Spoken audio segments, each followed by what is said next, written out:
नमस्कार दोस्तों, मैं डॉक्टर सत्यजीत भगत आपका पुनः YouTube channel English planet Bhagalpur पर स्वागत करता हूं। और कुछ लोगों की ये फरमाइश थी कि मॉडल्स पे कुछ डाउट्स को क्लियर किया जाए, इसके लिए मैंने ये तीसरा पार्ट बनाया।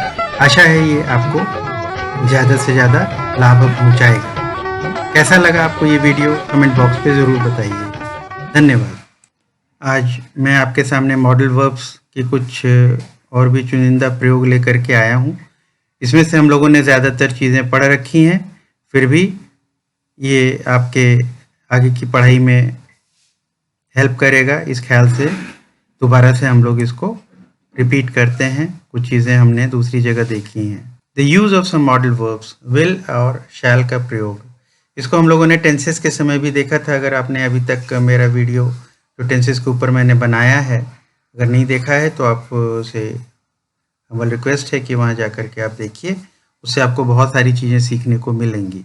विल और शैल संबंधी प्रयोग के लिए जब हम मॉडल्स के रूप में प्रयोग करते हैं तो इसमें असर्टिव सेंटेंसेस जो होती हैं, जो पॉजिटिव सेंटेंसेस होती हैं, उसके बारे में हम ये नियम देखते हैं। यदि भविष्य की घटना का केवल साधारण रूप में ही वर्णन करना हो तो फर्स्ट पर्सन के लिए शैल का प्रयोग किया जाता है, जबकि सेकेंड और थर्ड पर्सन्स के लिए विल का प्रयोग किया जाता है। इसमें बताने संबंधी कोई विशेष बात नहीं है, यह हम और आप जानते हैं। यदि वाक्य में किसी भविष्य संबंधी आदेश या कमांड या प्रण, जिसको प्रॉमिस कहते हैं, या डिटर्मिनेशन है, निश्चय है, या धमकी यानी थ्रेट देते हैं, तब उस समय फर्स्ट पर्सन में हम विल का प्रयोग करते हैं, यानी उसकी ग्रेविटी बढ़ जाती है। अगर आपने पिछले टेंसेस में भी देखा होगा तो कुछ बातें हमने उसमें भी इसका चर्चा किया गया था वहाँ पे, कि जब कोई डिटर्मिनेशन होती है या कोई कमांड होता है या थ्रेट होती है तब हम शैल की जगह पर विल का प्रयोग करते हैं, और जस्ट रिवर्स सेकंड और थर्ड पर्सन में शैल का प्रयोग किया जाता है। तो जब हम कमांड देने की बात करते हैं तो थर्ड और सेकंड पर्सन में हम शैल का प्रयोग करेंगे। Let's see in sentences how we use it. I will return your motorcycle without fail. यहाँ जो विल का प्रयोग किया गया है, ये जो आप देख रहे हैं, यहाँ पर विल का प्रयोग डिटर्मिनेशन बताता है। फिर यहाँ पर ही के साथ जो शैल का प्रयोग किया गया है, ये कमांड बतलाता है कि वो जरूर जाएगा। हो सकता है कोई सीनियर हो या मम्मी पापा हो। आई विल क्लियर, यहाँ पर फिर जो है एक व्यक्ति फर्स्ट पर्सन में ये बताता है, उसका दावा है, उसका विश्वास है, उसका डिटर्मिनेशन है कि वो एग्जाम विथ ग्रेट सक्सेस, वो एग्जाम को बहुत अच्छी तरीके से क्लियर करेगा। अब ही के साथ शैल है का मतलब सेकंड पर्सन है, और ये धमकी दिया जा रहा है कि अगर उसने मिस्टेक किया या कुछ भी मिसचिफ की तो उसकी पिटाई होगी। अब हम देखते हैं, यदि वक्ता अपने किसी भविष्य संबंधी उद्देश्य, जिसको इंटेंशन कहते हैं, को प्रकट करना चाहता हूँ तो वो अपने लिए विल का प्रयोग करेगा। Let's repeat. जब फर्स्ट पर्सन अपने इंटेंशन को व्यक्त करता है तो वो विल का प्रयोग करता है। For example, I will appear in the secondary examination next year. तो यहाँ पे विल का प्रयोग ये बताता है कि वो डिटरमाइंड है कि वो इस अगले साल सीनियर सेकेंडरी एग्जामिनेशन में अपीयर होगा। I will learn to play to guitar next year. इसमें टू गलती से लिखा गया है, इसको आप नज़रअंदाज करें। I will learn to play guitar next year. अब हम देखते हैं वुड और शुड का प्रयोग। वुड का प्रयोग निम्नलिखित हालातों में किया जाता है। विल का जब पास्ट टेंस हम बनाएंगे तो विल का वुड हो जाता है। I told him that I would come. तो ये हम लोगों ने पिछले टेंसेस के समय भी देखा कि कैसे विल को पास्ट टेंस में हम वुड का प्रयोग करते हैं। और जब हम कभी किसी के लिए निवेदन करते हैं, प्रार्थना करते हैं, तब वहाँ पर भी वुड का प्रयोग करते हैं। तब उस समय वुड का प्रयोग इस तरह से होता है। Let's see in form of example. Would you close the window, यानी ये निवेदन कर रहा है, ये प्रार्थना कर रहा है, किसी से रिक्वेस्ट कर रहा है कि वो खिड़की को बंद कर दे। अब यहाँ पर शर्त की बात आती है। तीसरा वाक्य अगर आप शर्त के रूप में भी यूज़ करना चाहते हैं तो भी वुड का प्रयोग इस तरह से होगा। He would pass if he worked hard. अब यहाँ पे एक शर्त है। शर्त क्या है कि वो तभी पास करेगा जब वो हार्ड वर्क करेगा। यहाँ पर जो वुड का प्रयोग किया गया है वो तभी होगा इफ़। यहाँ इफ़ क्या बताता है कि अगर वो करेगा, हार्ड वर्क करेगा, तभी वो पास करेगा। अब हम देखते हैं शुड का प्रयोग निम्नलिखित हालात में कैसे किया जाता है। उपदेश, जब हम किसी को लेक्चर देते हैं या कुछ समझाने की बात करते हैं तब भी शुड का प्रयोग होता है। You should give up smoking, यहाँ पर उपदेश देते हैं, उसको इंस्ट्रक्शन देते हैं कि वो स्मोकिंग करना छोड़ दे। संभावना यानी पॉसिबिलिटी की बात जब की जाती है तब भी शुड का प्रयोग किया जाता है। For example, they should be here bye now. अब ये संभावना व्यक्त की जा रही है कि मे बी टाइमिंग वैसी हो गई है, ये सिचुएशन वैसा है, ये वैसे हालात हैं कि वो इस समय यहाँ पर होना चाहिए। फिर हम जब नैतिक फर्ज की बात करते हैं, we you should do your duty, यहाँ पे वो किया जा रहा है या नहीं किया जा रहा है, लेकिन जब नीति की बात आती है, जब ड्यूटी की बात आती है कि वो कैसी होनी चाहिए, तो चाहिए वाली बात जो है, हम नैतिक फर्ज की बात जब हम कर रहे होते हैं तब भी शुड का प्रयोग किया जाता है। अब देखते हैं शैल का पास्ट टेंस के रूप में भी हम शुड का प्रयोग करते हैं। He told me that I should, या वुड भी कभी हम लिखते हैं पास, तो ये भूतकाल में हम इस तरह से शुड का प्रयोग करते हैं। कैन और कुड का प्रयोग हम देखते हैं। कैन का प्रयोग जो है निम्नलिखित हालत में किया जाता है। कैन का मतलब क्षमता होता है, और ये हम देखते हैं कि अलग अलग रूप में हम कैसे इसको यूज़ कर सकते हैं। योग्यता, जब हम उसकी क्षमता की बात कर रहे होते हैं, she can dance very well. अब वो डांस करेगी या नहीं करेगी इससे नहीं मतलब है, लेकिन उसकी क्षमता है कि वो डांस कर सकती है।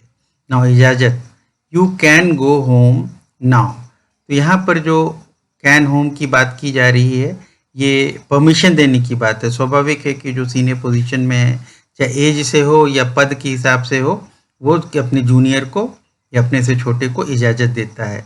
जहाँ पर पॉसिबिलिटी की बात आती है, संभावना की बात आती है, वहाँ पर it can happen to anyone. तो ये कोई भी ऐसी घटना है जो किसी के साथ भी हो सकती है, तो वहाँ पर हम कैन का प्रयोग करते हैं। प्लूरल कंटिन्यूस टेंस में किस तरह से करते हैं? I can hear people talking. यहाँ पर कैन का है और पीपल जो है टॉकिंग कर रहे हैं, कंटिन्यूस टेंस में है, और प्लूरल है। पीपल यहाँ पर एक व्यक्ति नहीं है, यहाँ पर प्लूरल के रूप में यूज़ किया गया है, उसके साथ भी हम कैन का प्रयोग करते हैं।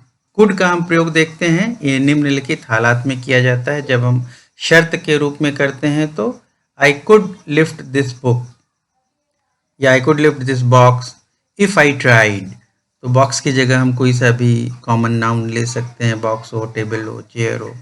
लेकिन ये कब कर सकते हैं? कुड करने का मतलब कि वो अपनी क्षमता को बता रहा है, शर्त लगा रहा है कि अगर मैं ट्राई करता, तो अगर मैं ट्राई करता या करता हूँ तो मैं ये बॉक्स उठा सकता।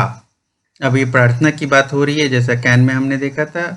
Could you tell me the time, ये रिक्वेस्ट कर रहा है कि क्या तुम मुझे समय बता सकते हो, क्या तुम मुझे समय बता सकते हो। उसमें कुड की जगह पर हम वुड का भी प्रयोग कर सकते हैं। दूसरा चीज़ है, कुड या वुड का भी प्रयोग हम यहाँ फिर से कर सकते हैं। You bring me a glass of water, could you bring me a glass of water का मतलब ये प्रार्थना भी है और एक तरह से आज्ञा भी है कि तुम मुझे पानी दो, लेकिन विनम्रता के साथ ये कहा जा रहा है। अब हम संभावना की बात करते हैं कि यहाँ पर हम देखते हैं कि कुड का प्रयोग कैसे किया जाता है। One of the prisoners escaped yesterday, ये संभावना कैसे बता रहा है? He could be anywhere now. पहला सेंटेंस क्या बता रहा है कि एक प्रिजनर है, कैदी है, जो कल भाग गया, एस्केप कर गया, वहाँ से भाग गया, और अभी वो कुड की बात कर रहे हैं। जो ये कुड बता रहा है कि वो संभावना बता रहा है कि वो अभी तक कहीं भी हो सकता है। कैन का जो पास्ट टेंस के रूप में हम कैसे प्रयोग करते हैं? He said that I could go. तो भूतकाल के रूप में जब हम कैन का प्रयोग करेंगे तो कुड का प्रयोग होगा he could come to me any time he liked, है ना। तो ये यहाँ पर भी जब हम कैन का प्रयोग भूतकाल के रूप में करते हैं तो कैन का पास्ट टेंस कुड होता है। ये आप पहले से भी जानते होंगे अगर आपने टेंसेस को अच्छे से पढ़ रखा हो।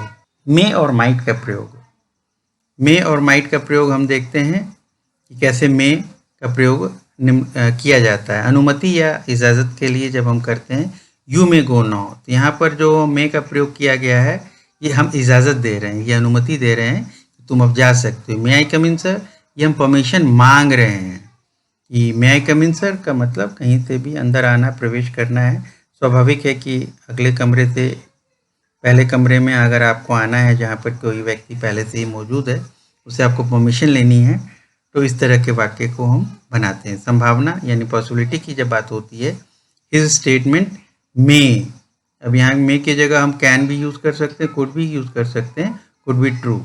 तो ये स्टेटमेंट है, कोई भी वक्तव्य है जो सही हो सकता है, तो उसमें हम मे का भी प्रयोग कर सकते हैं, कैन का भी प्रयोग कर सकते हैं और कुड का भी प्रयोग कर सकते हैं। उसी तरह से प्ले जब है, his play may succeed, his play can succeed, his play could succeed, तो जो भूतकाल में आएगा तो कुड आ जाएगा, और कैन जब है प्रेजेंट टेंस में है और मे भी प्रेजेंट टेंस में है, तो ये अल्टरनेटिवली यूज़ किया जा सकता है।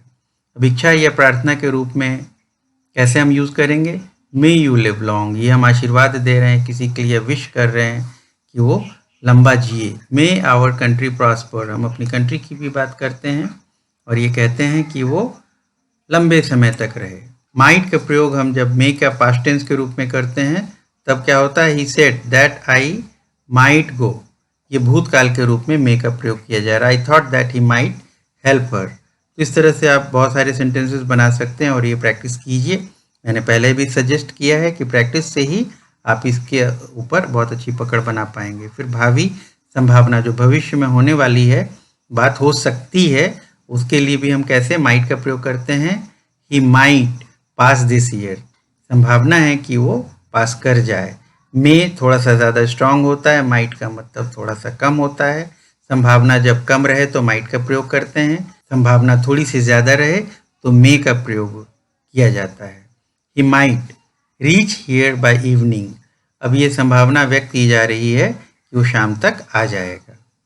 अब इजाज़त की बात जब हम करते हैं तो वहाँ पर भी हम कहते हैं might I have your pen, तो ये इजाज़त मांग रहा है कि क्या तुम मुझे पेन दे सकते हो या क्या मुझे तुम्हारा पेन मिल सकता है। तब हम इंग्लिश में कहते हैं might I have your pen, you might do me a favour, तुम मेरी एक सहायता कर सकते हो। तो जब हम माइट का प्रयोग किसी का फेवर लेने के लिए करते हैं तब इस वाक्य का प्रयोग किया जाता है। अब इसमें देखिए एक नोट है, मे की अपेक्षा माइट में अधिक झिझक और विनम्रता का संकेत होता है। अभी हमने थोड़ी देर पहले इस बात का जिक्र किया था। मस्ट का प्रयोग, मस्ट का प्रयोग जो है इसको भी अलग अलग रूप से हम कर सकते हैं। जब हम उपदेश देने की बात करते हैं तो you must consult some doctor, तो यहाँ हम उपदेश देते हैं कि तुमको किसी अच्छे डॉक्टर से, सम गुड डॉक्टर से तुमको कंसल्ट करनी चाहिए। You must work hard this year, तुमको ज़रूर करना चाहिए। तो जब हम इस तरह की बातें करते हैं तो you must work hard this year, ऐसा हम किसी को कहते हैं, चाहे वो हमारा मित्र हो या हमसे जूनियर हो या कोई भी व्यक्ति हो। आवश्यकता की जब बात आती है तब हम कैसे मस्ट का यूज़ करते हैं? Let's see in form of sentence, you must be back by evening, ये कहते हैं आवश्यकता, यानी आवश्यक है कि तुमको शाम तक आ जाना चाहिए। The students must bring their books daily, अब ये टीचर ही है जो इस तरह की बातें कहता है, ये प्रिंसिपल भी हो सकते हैं, जो सीनियर हैं वो कह सकते हैं कि वो बुक्स को डेली लाना है। अब संभावना के रूप में हम कब करेंगे? The child must be very hungry या मस्ट बी हंग्री, तो यहाँ पर क्या संभावना व्यक्त की जा रही है? चाहे ऐसा सिचुएशन है जिसे अंदाज़ा लगाया जा रहा है, जिसे संभावना व्यक्त की जा रही है कि बच्चे भूखे होंगे, चाहे वो समय काफ़ी हो गया हो या बहुत दूर से बच्चे दौड़ के आए हों या थक करके आए, कोई काम करके आए हों, इससे अंदाज़ा लग रहा है कि बच्चे भूखे हैं। अब यह मजबूरी की बात जब हम करें, you must do as you are told, अब ये मजबूरी की बात कहते हैं कि तुमको वही करना चाहिए जैसा तुमको बताया गया है। You must clear his accounts before living, he must clear his accounts before living का मतलब ये हुआ कि कोई भी सीनियर है जो कह रहा है कि उसको अकाउंट जब तक क्लियर नहीं हो जाता है जगह छोड़नी नहीं है। ऑट टू या यूज्ड टू का प्रयोग ये कम होता है, लेकिन ये भी किया जाता है, इसमें ज़्यादा सॉफ्टनेस है और ये अंग्रेज़ी की ब्यूटी है कि आप इसको भी यूज़ कर सकते हैं शुड की जगह पर। तो ऑट के साथ सदा टू का प्रयोग किया जाता है, ये आपको याद रखना है कि टू का प्रयोग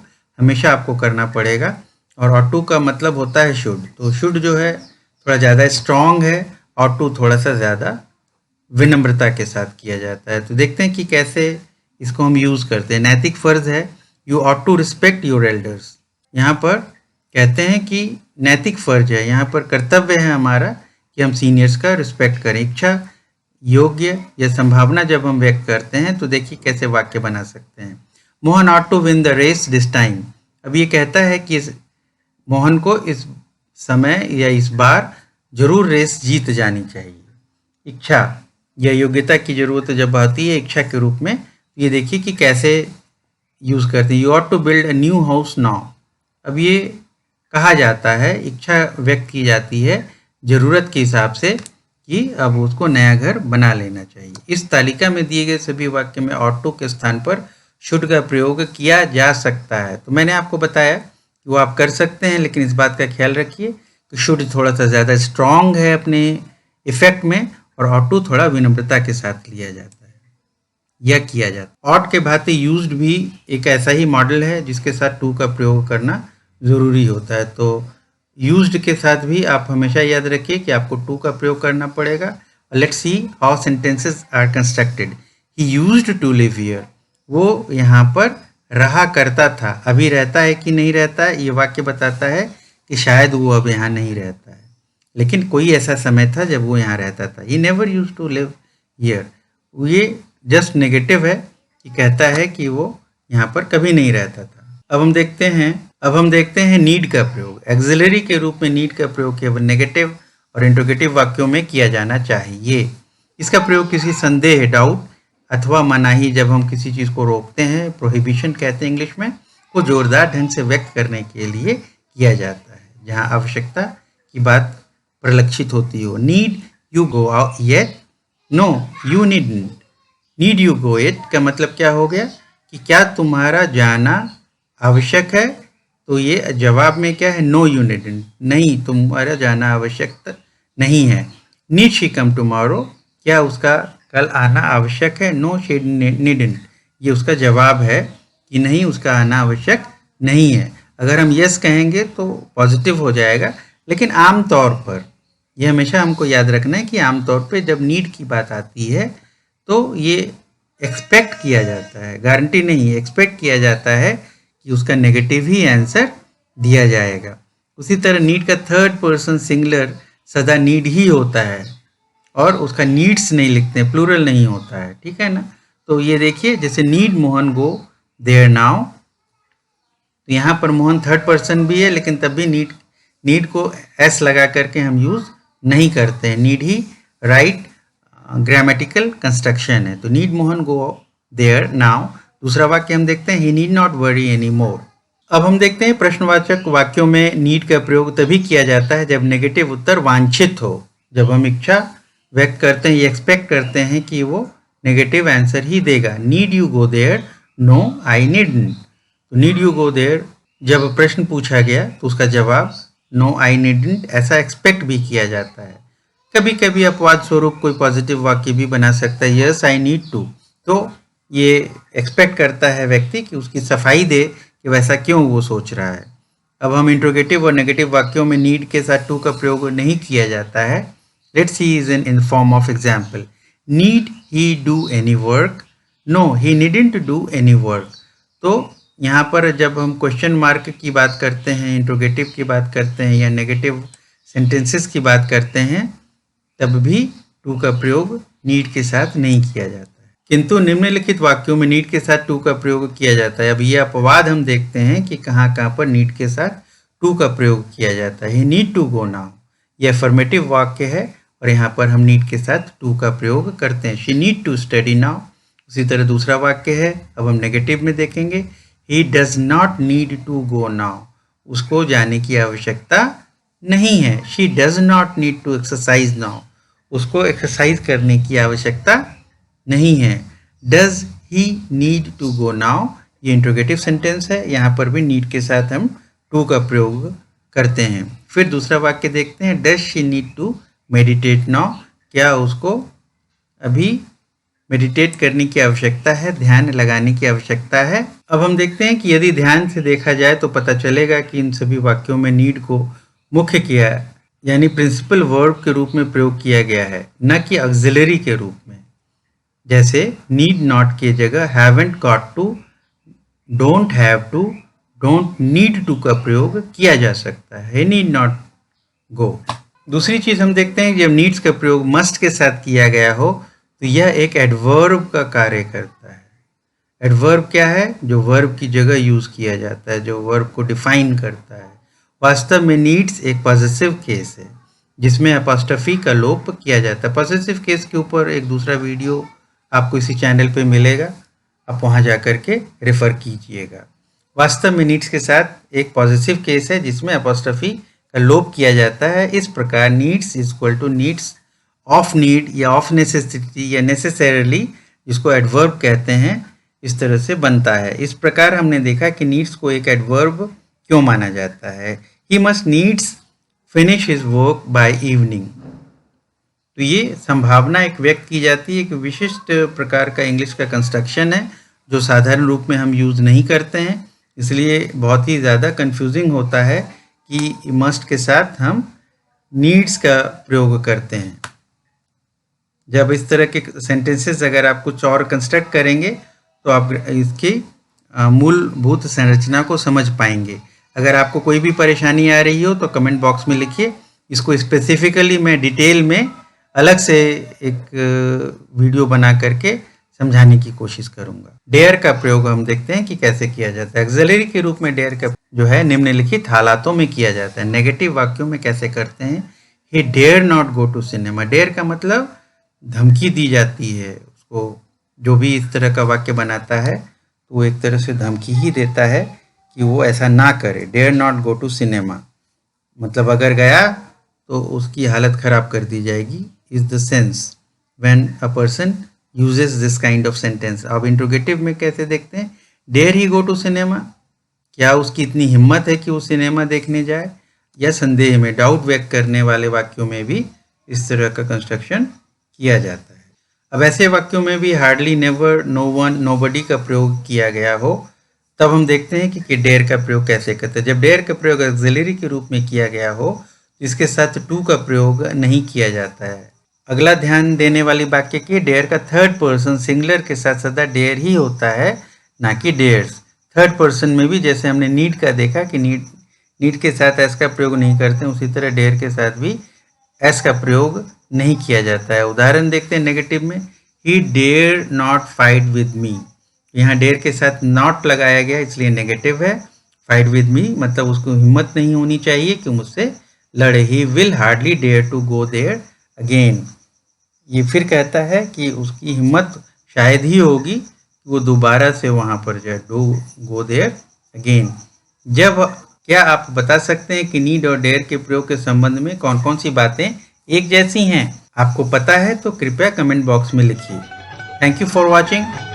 अगर आपने अभी तक हमारा चैनल सब्सक्राइब नहीं किया है तो आपसे हम्बल रिक्वेस्ट है कि सब्सक्राइब कीजिए। और आपके मतलब कि बहुत सारे वीडियोस हमने पहले से भी लोड किए हुए हैं और आशा करता हूँ कि वो सब आपको समय के साथ लाभ पहुँचा रहे होंगे, आगे भी पहुँचाएंगे। नए नए वीडियोज़ के लिए आप इस चैनल पर बने रहिए।